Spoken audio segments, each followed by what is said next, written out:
Hello, everyone. Uh, so for this section, we're going to go a little bit over the anatomical structure, the muscular structure of the female back. And I went ahead and blocked a few things in so we could shorten this a little bit and just cover the basic details. But to start with, just like all the other drawings, I always want to locate the rib cage and the pelvis. I think that's always the best way to start.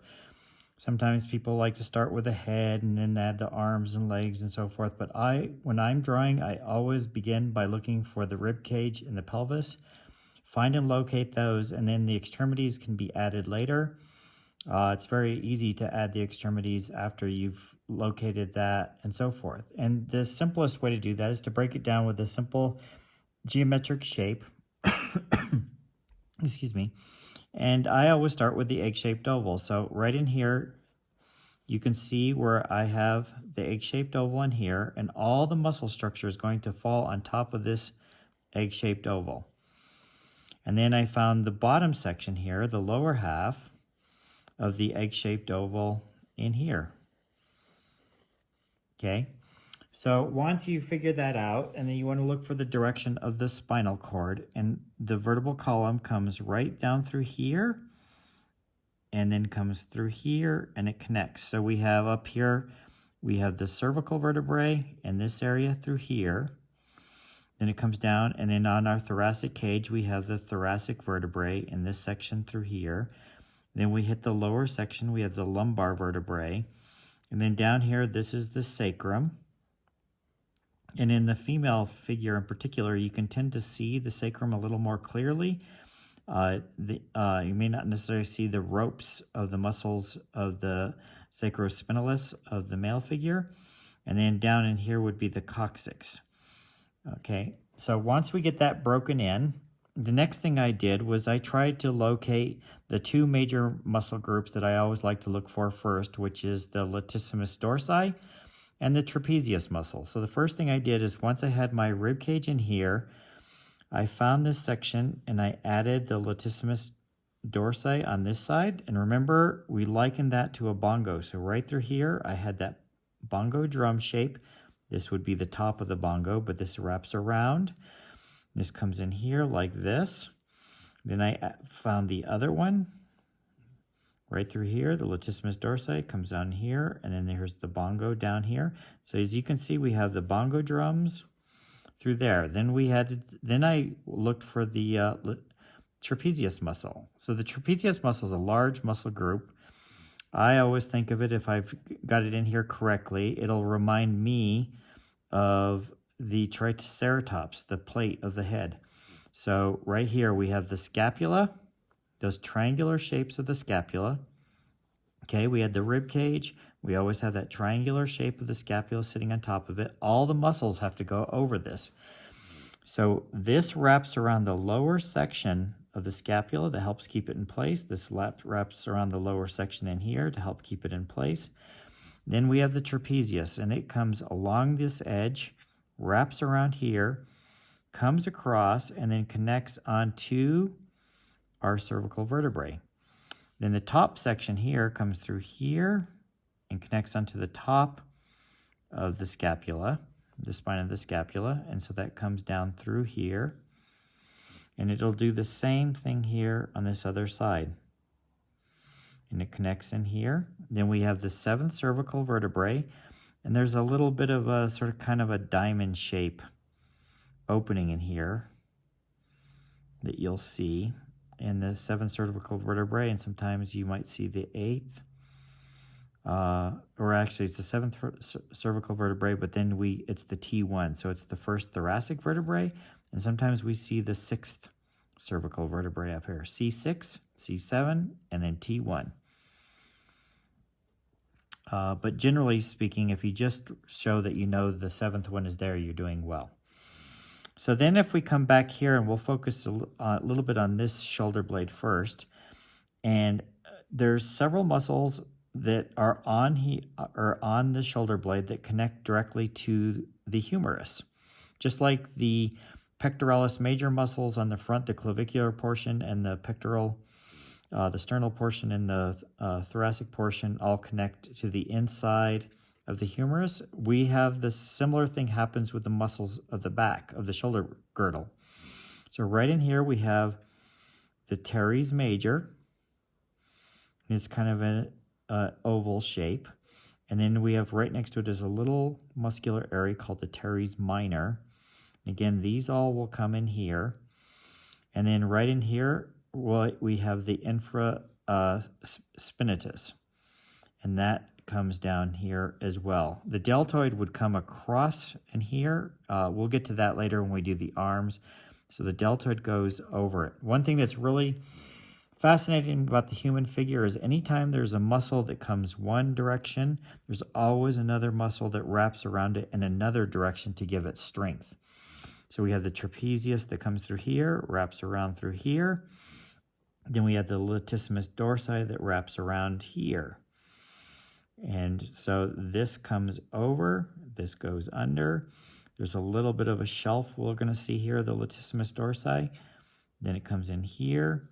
And in this case, I decided to use a little bit fleshier model to show how the folds would come into play. Even though you have the folds of the flesh, you still will have that same anatomical structure underneath. So we have the latissimus dorsi in here that comes in. You see a little bit of the rib cage. And then again, here, right here, this is the external oblique.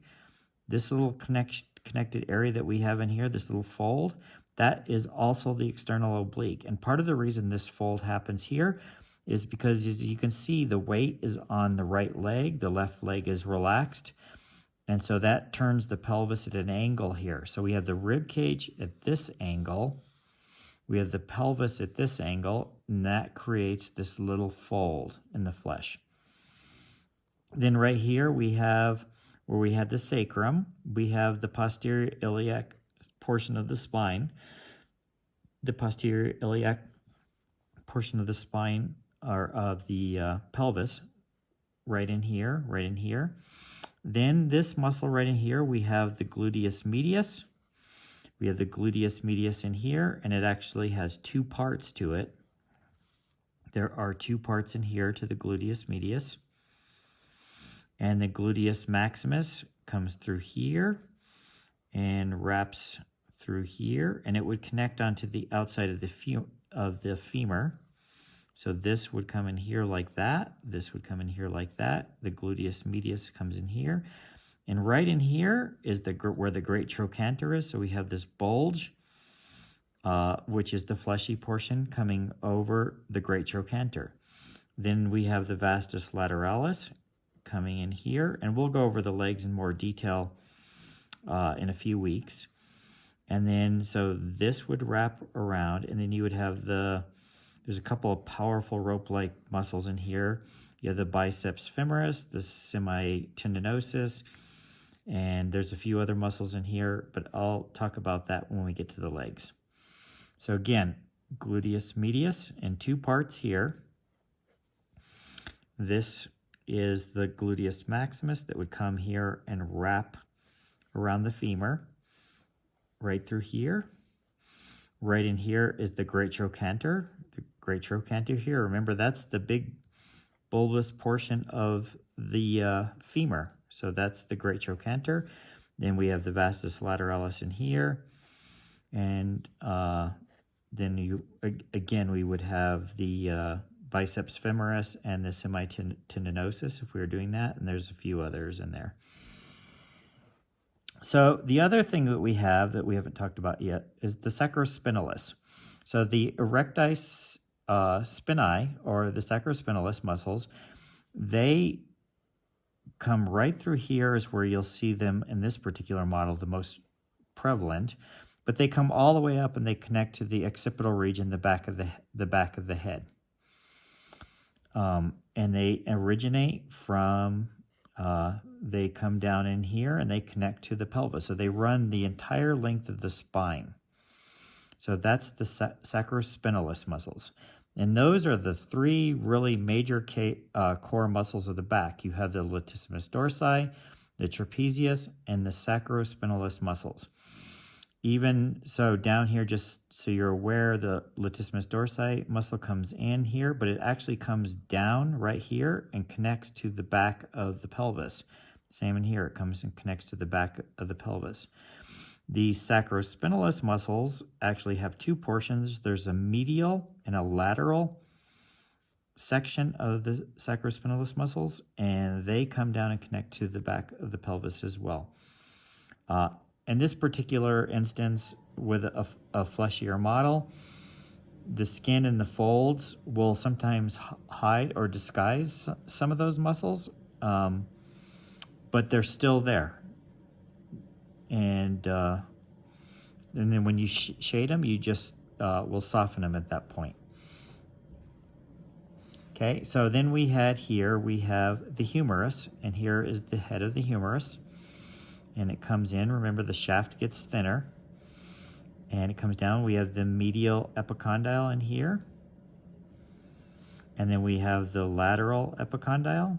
Then we have the olecranon. The olecranon sits in here, and we can see the side plane through here, and it comes under.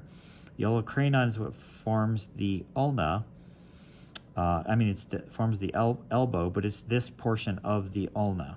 And then this is a little bit wider through here, and we're gonna have it go in front of the figure, so we'll have it cut in front.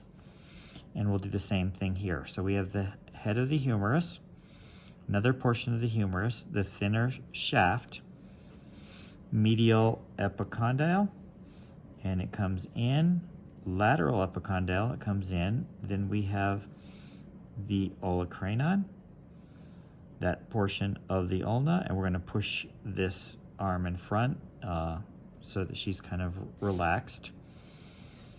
So we're showing here just a mixture of the skeletal structure along with the muscle structure, and then when I shade this, I'll soften some areas so it's not so obvious that we're doing the muscle structure, and then it'll look a little bit like hopefully an actual figure would look. So here we go again. Here's the teres major on this side. And here's the teres minor. It's a small little muscle in here. And for spinatus is on this side here. If the arm's lifted, sometimes you see a little section in here of the rhomboideus. Same on this side, you might see a little bit in there. But generally speaking, you don't see it so easily. So this is all the trapezius and this plane right here. 7 cervical vertebrae, and that is what kind of sums up the muscles of the posterior view of the female form. So just a quick review: we have the back of the head. This is the occipital portion, so we see a little bit of the back of the head. This is the trapezius. This is the trapezius on the other side. And it connects here to the top of the spine of the scapula. Then we have the scapula through here, the scapula through here. So you can see the significance of having an understanding of the osteology, the skeletal structure. Then right through here we see, remember we did the egg-shaped oval? It was to make sure we had the rib cage, and you can see that the rib cage is actually in here. This is the lower portion of the rib cage and the external oblique, which connects to the pelvis. This is the latissimus dorsi. This is a little bit of the fleshy fold over the rib cage. This is the external oblique. And so here we have the bongo drum, latissimus dorsi, bongo drum, latissimus dorsi. The other section here, the lower section of the trapezius is in here. Lower section of the trapezius is in here, and I liken it to looking at the triceratops. And in here is the sacrospinalis muscles. They come down and they connect onto the back of the pelvis. On the female form, we tend to see more, it's kind of forms a diamond shape here, and that's directly over the sacrum. Then we have the gluteus maximus coming in here, gluteus maximus, and remember we have the gluteus medius and this roundish section right here. And there's two parts to the gluteus medius, and here's the gluteus maximus again. Then this folds around. This is the vastus lateralis, lateralis, which is one of the quadricep muscles. And then we have the hamstrings back here, the biceps femoris and the semitendinosus, and we'll go over those later. There's another little muscle in here. Well, actually, it's not little, but it's a big, powerful muscle, but we'll go over that later. And then this will all fall into shadow. And when I shade that, you'll see how that'll fall into shadow. So I will now do a time lapse so you can see what it looks like when it's all shaded. And you can see how important it is to not just have an understanding of the skeletal structure, but also the muscle structure, the two combined together. And remember when I talked about drawing the male figure, how I feel that one of the most difficult parts of drawing the human figure is actually the back.